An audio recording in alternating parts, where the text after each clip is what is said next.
হরে কৃষ্ণ। আমার কাছে একটা সুন্দর প্রশ্ন এসছে, গর্ভধারিণী মা বড় নাকি শ্রীকৃষ্ণ বড়?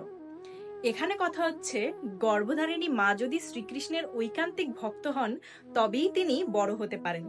কারণ কৃষ্ণের থেকে কৃষ্ণের ভক্ত বড়, এমনটাই পরম নিয়ন্তা শ্রীকৃষ্ণ আমাদেরকে নির্দেশ দিচ্ছেন।